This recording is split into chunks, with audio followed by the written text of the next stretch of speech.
চোর হওয়ার জন্য যোগ্যতা লাগে না, সৎ হওয়ার জন্য যোগ্যতা লাগে। সৎ হওয়ার জন্য মেরুদণ্ড শক্ত থাকতে হয়, হিম্মত থাকতে হয়, সৎসাহস থাকতে হয়। বাবাকে বলতে হয়, বাবা আমি চুরি করব না। তুমি অসন্তুষ্ট থাকতে পারো, বাবা আমি 2 নম্বর জিনিস তোমাকে খাওয়াবো না। আমাকে অন্যদের উদাহরণ দিবা না, আমাকে সৎ মানুষের উদাহরণ দাও। যুবকরা বলা যাবে না বাবাকে ইনশাআল্লাহ? বেয়াদবি করা ছাড়া সুন্দরভাবে বলা যাবে না। কিন্তু মুশকিল কি জানেন? আমার কথা শুনলে আপনার কপালে দুঃখ আছে। দুঃখ কি বলবো? দুঃখ হলো বিয়ে করার জন্য বউ পাবেন না। আরে বউ পাওয়া তো পরের কথা, নিজের মা বাপের কাছেও বিল পাবেন না। মা বাবা দেখবেন খুশি না, বলবে যে কি একটা ছেলে আমার, কি যে চাকরি করে। বলেন তো, পড়ালেন বলেন তো? হ্যাঁ হ্যাঁ, কি যে চাকরি করে, জামাটাও পাল্টাতে পারে নাই। কি যে চাকরি করে, বাড়িটাও করতে পারে নাই। কি যে চাকরি করে, কিছুই করতে পারে নাই। বাপ মাও বলবে, এলাকাবাসীও বলবে। এবং শুধু এটুকু বললে হয়তো, এক একটা আলপিন দিয়ে খোঁচা দিয়ে বলবে কি জানেন? এই যে অমুকের ছেলে এক লগে চাকরি করছে, কত কিছু করে ফেলছে। হ্যাঁ, বাড়ি 2 তলা জায়গায় 3 তলা করে ফেলছে, শহরে জমি রাখছে, দোকান রাখছে, কত কিছু করছে। মাশাআল্লাহ কি সুন্দর চকচকা গায়েত করে চলে আসে। আর আমার ছেলেটা কি যে করে আল্লাহ জানে। আছে না নাই? ওই চাচা দেখবেন অনেক সময় সামনের কাতারে মুসল্লি, তসবি, ঠগাইস ঠগিস না, ঠগাইস ঠগিস না, তসবির দানা। উনি হয়তো সুবহানাল্লাহ সুবহানাল্লাহ পড়ে, কিন্তু আচরণ বলতেছে সুবহানাল্লাহ না, ঠগাইস, মানুষকে ঠগাইস, নিজে ঠগিস না। এই টাইপের তসবিওয়ালা মানুষ আছে না নাই? ভাইরা আমার, আজকের মাহফিল থেকে যুবকরা একটু ওয়াদা করেন যে সৎ উপার্জন করব, হালাল উপার্জন করব ইনশাআল্লাহ। চেষ্টা করবেন তো ইনশাআল্লাহ? কিন্তু আমার এই কথা শুনলে কপালে দুঃখ আছে। আগে ভাগে বলে দেই দুঃখগুলা কি কি হইতে পারে। ওই যে বললাম, বিয়ে করার জন্য মেয়ে পাবেন না, কারণ মেয়ের বাবারা বলবে সরকারি চাকরি করে কিনা। সরকারি চাকরি, কারণ সরকারি চাকরি করলে চুরির টাকা আছে, আর না হলে নাই। ঘুষের টাকা আছে, নাহলে নাই। এজন্য মেয়ের বাবারা একটা চোর চায়, ছেলে চায় না। কি চায়? মেয়েটারে বিয়ে দিব ভাই, দেখেন তো একটা চোর পাওয়া যায় কিনা, সরকারি চাকরি করে কিনা। এটা তো বলে না, হাব ভাব দ্বারা বোঝা যায়। আমি সরকারি চাকরি করলেই চোর এটা বলতেছি না, কিন্তু ভুল বুঝেন না। মানে মেয়ের বাবা সরকারি চাকরি ছাড়া চাকরি কেন দিবেন, আমি সেই কথা বলতেছি। সরকারি চাকরি করা হাজার লক্ষ বহু মানুষ আছেন, সৎ আছে না নাই? বহু মানুষ আছেন। কিন্তু আমি বলতেছি যে সরকারি চাকরি যদি ছোট হয় তারপরেও মেয়ে দিবে, আর বেসরকারি চাকরি যদি বড় হয় তাও দিবে না। হয়তো এটার একটা কারণ এটাও যে সরকারি চাকরি এটা যায় না, এটা একটা গ্যারান্টি আছে। কিন্তু সাথে এটাও চিন্তা করতে হবে যে সরকারি চাকরির অনেক ক্ষেত্রে, সব ক্ষেত্রে না, অনেক ক্ষেত্রে চুরির সুযোগ আছে। তো আপনি সেটার চিন্তা করে যদি মেয়ের জামাই খোঁজেন, তাহলে আপনি তো ছেলে খুঁজতেছেন না, মেয়ের জন্য একটা চোর খুঁজতেছেন। আহা,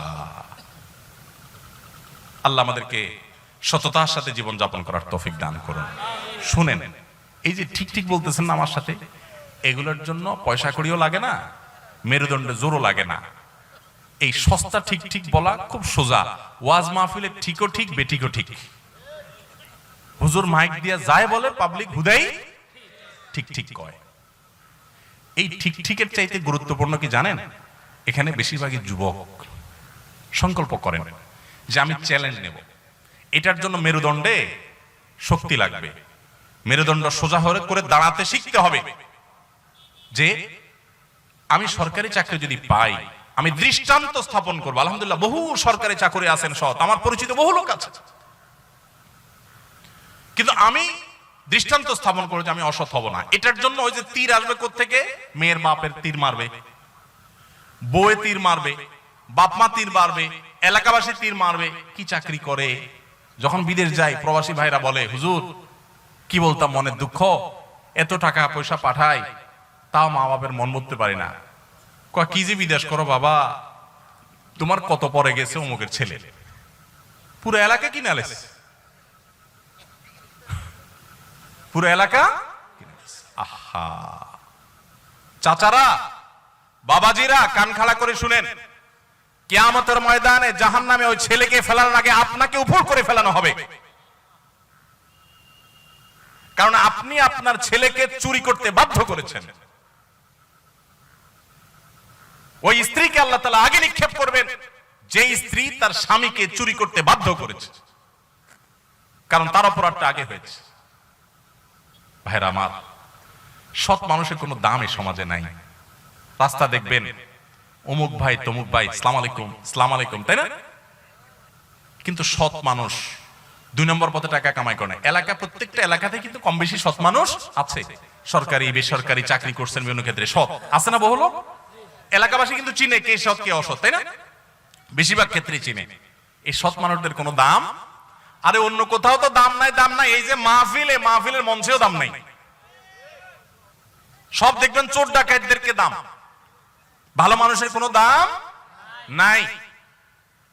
কয়টা মাহফিল পাবেন যে একজন সৎ নেককার মানুষকে এনে সেখানে পুরস্কার দেওয়া হয়? আমার 24 তারিখে একটা প্রোগ্রাম আছে কসবায়। তো আমার এক বন্ধু, একজন ডাক্তার, বিসিএস ডাক্তার, ওনার মাহফিল। আমি ওনাকে গতকালকে আমার অফিসে আসছিল, বলছিলাম যে ভাই, বহু পুরস্কারই তো মাহফিলে দেই, আপনার এলাকাতে আমি একটা পুরস্কার দিব, সততার পুরস্কার, একটা না কিছু পুরস্কার আমার তরফ থেকে দেব। যে যুবকরা মা বাবার কথা শুনে এলাকা কাউকে কষ্ট দেয় না, মাস্তানি গুন্ডামি বদমাইশি করে না, এরকম ভালো ছেলেদেরকে আনবেন স্টেজে, আমি একটু পুরস্কার দিব, ওদের কপালে একটু চুমু খাবো। কারণ সততার মূল্য এই সমাজে কেউ দেয় না। এই স্টেজ, মসজিদের মিম্বর যদি না দেয় তো আল্লাহর জমিন থেকে সততা ধুয়ে মুছে চলে যাবে।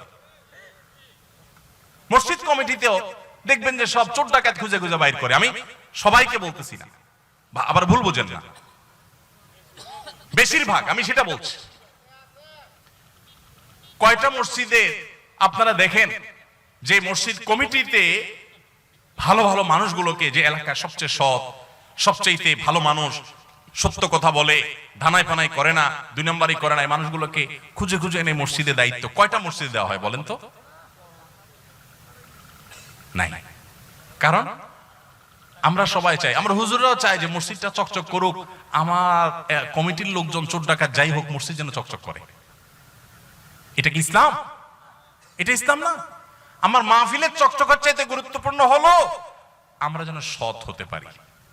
তো সৎ হতে হলে অনেক ঝামেলা আছে। যুবক ভাইরা, এখন আপনারা সিদ্ধান্ত নেন কে কে সৎ থাকবেন আর কে কে অসৎ থাকবেন। অসৎ থাকলে সুবিধা আছে কি? সুবিধা। আস-সুন্নাহ ফাউন্ডেশন, উম্মার স্বার্থে সুন্নাহর সাথে।